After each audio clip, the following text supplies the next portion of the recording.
নমস্কার, আমি ফাল্গুনী। ধার্মিক হওয়া বা ধর্মাচরণ কি, এই প্রশ্ন আমাদের কাছে পরিচিত। উত্তর দিতে কিন্তু এই দুটি আলাদা শব্দের সাথে অনেক তথ্য লুকিয়ে আছে, যেটা ধর্মপিপাসু মানুষদের জানা উচিত। আজ জ্ঞানবৃক্ষের অধিবেশনে সেটা নিয়েই আলোচনা করব। যখন কোনো বস্তু নিয়ে কথা বলি, ধর্মের অর্থ হলো গুণ। যেমন জলের ধর্ম তৃষ্ণা নিবারণ করা। আবার যারা অগ্নি নিবারণ কাজে লিপ্ত, তারা জলকে বলবেন অগ্নি নিবারক বস্তু। এই শব্দ ধর্ম যখন ঈশ্বর সাধনার ক্ষেত্রে ব্যবহার করা হয়, তখন এটা বোঝায় ধর্মীয় বিশ্বাস।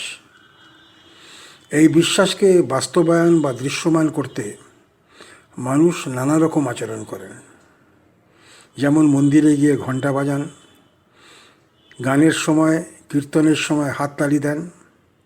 আবার কিছু সাধু বাবা টাইপ মানুষ উত্তর ভারতে দেখেছি, ছাই ভস্য মেখে, শরীরে সামান্য কাপড় পরে, গলায় সাপ রেখে, বড় চুল রেখে উদ্দাম নৃত্য করেন বা ভেলকি দেখাবার চেষ্টা করেন। ঈশ্বর সাধনার ক্ষেত্রে এগুলো কোনোটাই ধর্মের অঙ্গ নয়, ধর্মও নয়। এক ধার্মিক মানুষ হবেন শান্ত, ঈশ্বরের সামনে নম্র, করজোড়ে নতমস্তক, আচরণে ঈশ্বরেরই করুণা প্রার্থী।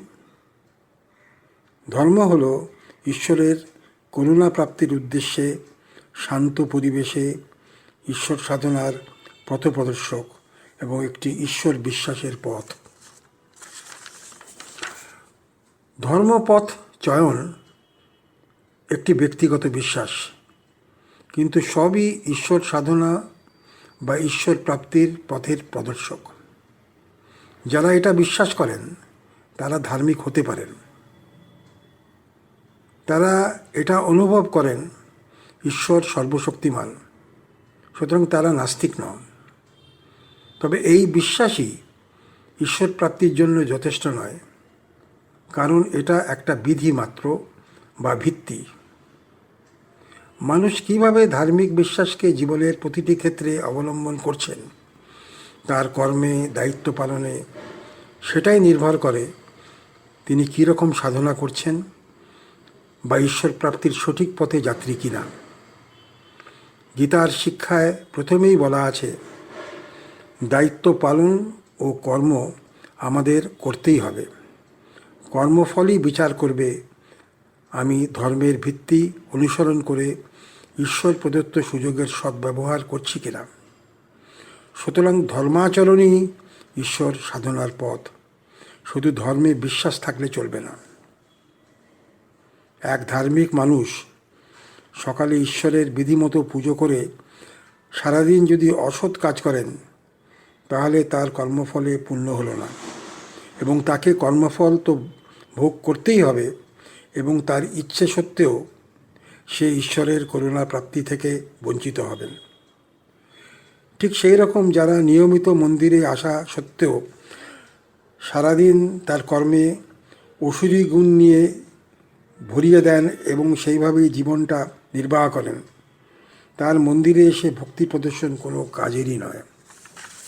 ঈশ্বর আশা করেন এক ধার্মিক ভক্ত সারাদিন ধর্মাচরণ করবে। আসলে সকল ধর্মের আদর্শে ধর্মাচরণের পথ নির্দেশিত আছে। সেটা আচার আচরণ, ব্যবহার, অন্য মানুষ বা জীবের সাথে ব্যবহার, ভালোবাসা, অহিংসা, সত্যবোধন বা জীবন ধারণের নিয়মাবলী, যা বিভিন্নভাবে বলা আছে। ভক্ত সেটা অনুসরণ করলেই হলো ধর্মাচরণ। স্বামী বিবেকানন্দ ধর্ম ও ধর্মাচরণের কথা সহজভাবে বলেছেন। নিজের ধর্ম হলো নিজের স্বভাবে শুচিতা, কর্মে সত্যবান হওয়া। মানুষকে বুঝতে হবে তার পরিচয়, তার আত্মা, যেটা তার আসল পরিচয়, একটি শক্তিশালী শক্তি। ইচ্ছে করলে সে সৎপথে অসাধ্য সাধন করতে পারে। তার আচরণ হচ্ছে ঐশ্বরিক। এটা মনে রেখে যে জীবন নির্বাহ করবে সে ঈশ্বরের কাছে যাবে এবং ঈশ্বরও তার পাশে সর্বদা থাকে, সেটা সে বুঝতে পারবে। সব কাজ বা দায়িত্ব আসলে ঈশ্বর নির্দিষ্ট এবং সেটা করার সুষ্ঠু নিয়ম আছে। কাজে ধর্মাচরণ হবে যখন নিয়ম, শৃঙ্খলা, ভালোবাসা, সহযোগিতা ও ঈশ্বরের প্রতি বিশ্বাস রেখে কাজ করা হয়। কোনো কাজে আমিত্বের স্থান থাকবে না। প্রতিটি কাজ সুষ্ঠুভাবে করতে হবে। মানক পরিচালন পদ্ধতি আছে যা কাজের গুণমান, দক্ষতা, অভিজ্ঞতার ভিত্তিতে একটি নির্দেশাবলী যা পরীক্ষিত। এটাকে ইংরেজিতে স্ট্যান্ডার্ড অপারেটিং প্রসিডিওর, এসওপি বলা হয়। কাজের ক্ষেত্রে এসওপির পালনই ধর্মাচরণ। কলিযুগে বেশিরভাগ মানুষ ধর্মাচরণের পথে হাঁটেন না। তারা চান শর্টকাট, দৈহিক সুখের আনন্দ। ধর্মাচরণ না করার ফলে তারা শেষে অখুশি বা অসুখী হন। পেয়ে হারানোর ভয় তাদের মনে স্থান পায়। কাজ করে নিরানন্দের আবহাওয়া তৈরি করেন, বহু প্রশ্নের সম্মুখীন হন। মনে তার একটা সৃষ্টি হয় যে আমার যে ইচ্ছা সেটা আমি পূরণ করতেই পারলাম না। তারা ভুলে যান আসলে সব কাজ ঈশ্বরের দেওয়া সুযোগ। সুতরাং কাজের সাফল্য তখনই যখন ঈশ্বর খুশি হবেন এবং যারা কাজের সাথে সহযোগিতা করেছেন তারাও সবাই খুশি। ধর্মাচরণ করতে সহজ একটি উপায়ের কথায় আসা যাক। দিনের শুরু ঘুম থেকে উঠে প্রথমে ধর্মের আচরণ হলো ঈশ্বরকে প্রণাম করা, কৃতজ্ঞতা জানানো। তিনি যা দিয়েছেন বা দেননি তার জন্যে কৃতজ্ঞতা জানানো। শান্ত মনের জঞ্জালকে সরাতে হবে। 5 থেকে 10 মিনিট একটু ধ্যানও করতে হবে। মনের মধ্যে যত জঞ্জাল সেটাকে খালি করতে হবে। এবার আপনার কাজের প্ল্যান করুন, প্রায়োরিটি ঠিক করুন। যে কাজ বিতর্কিত অর্থাৎ কন্ট্রোভার্সিয়াল, যেখানে মতামতের বিনিময় হয়ে একটা শান্ত পরিবেশ নষ্ট হতে পারে, ওটাকে প্রায়োরিটি করবেন না, একটু পরে রাখুন। ঠিক করুন হাসি মুখে কাজ শুরু করবেন এবং হাসি মুখে একে অন্যের সাথে কথা বলবেন।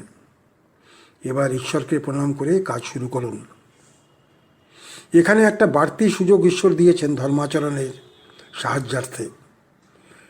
দিনের শুরুটা যদি ব্রহ্ম মুহূর্তে করেন তাহলে ঈশ্বর একটা বাড়তি সুযোগ করে দেন। প্রতিটি কাজের কর্মপদ্ধতি জানুন। কার সহযোগিতা প্রয়োজন সেটা ঠিক করুন। একবার ভেবে দেখুন এই কাজটার কোনো এসওপি আছে কিনা। ঠিক করুন, সংকল্প করুন। নিজের উদ্দেশ্য সফল করতে কোনো অনৈতিক, অসৎ কাজ বা অশুভ ব্যবস্থার সাথে সমঝোতা করবেন না। ভালো ও ঐশ্বরিক কাজ করতে গেলে বিরুদ্ধ শক্তি বাধা দেবেই এবং এটা জেনেই আপনাকে এগোতে হবে। তবে এটা সত্য, যদি আপনি ঈশ্বরকে বিশ্বাস রেখে কাজ করার চেষ্টা করেন এবং পথভ্রষ্ট না হন তাহলে আপনি কাজে সফল হবেন এবং কাজটাও ভালোভাবে হবে। আপনাকে বুঝতে হবে যে আপনি কর্মযোগ করছেন। কাজ যাই হোক, কাজের মূল্যায়ন ঈশ্বরই করবেন, বিচারও করবেন তিনি। ধর্মাচরণের দিনে প্রতিটি মুহূর্তে করতে হবে এটা মনে রেখে যে ঈশ্বর পাশে আছেন। কর্মে ভক্তি থাকতে হবে। দেখবেন কাজ করতে অজানা সোর্স থেকে সাহায্য পাচ্ছেন। ধর্মাচরণে ধর্মের কর্তব্য পালন লুকিয়ে আছে। উদাহরণস্বরূপ যারা মন্দিরে গিয়ে নিঃস্বার্থভাবে মন্দিরের সেবা করেন, এই ভেবে মন্দির দেবতার বাসস্থান পরিষ্কার থাকবে, পুজোও বিধিবদ্ধ হবে এবং সেখানে তারা যা করলেন তা হলো ধর্মাচরণ। তবে আমি দেখেছি কিছু মন্দিরে মানুষ ভ্রমণ করেন, তারা যেন বেড়াতে এসছেন। তারা আসেন অনেক সময় সংগঠন করতে, দেখাতে তিনি একজন ধার্মিক মানুষ, বিরাট শক্তিমান। অথচ পুজোর জন্যে ফল মূল প্রসাদ ইত্যাদি যেটার প্রয়োজন তার দিকে তারা চিন্তা করেন না।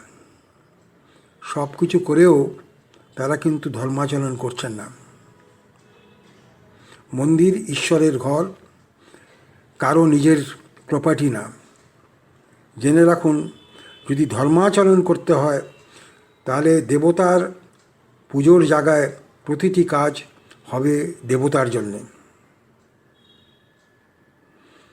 আমরা মন্দিরে যাব, ধর্মাচরণ করব, আমাদের সব কাজ হবে ঈশ্বর কেন্দ্রিক। আমাদের জীবনযুদ্ধেও যত কাজ করব, সব কাজ করব ঈশ্বরের কথা মনে রেখে সৎ পথে। এবং আমরা জানি যে আমরা যদি সৎ পথে ঈশ্বরের কথা ভেবে ঈশ্বর পাশে আছেন এই ভেবে কাজ করি, তাহলে আমাদের সব কাজেই ধর্মাচরণ হবে। আজ এখানেই শেষ করছি। ধন্যবাদ।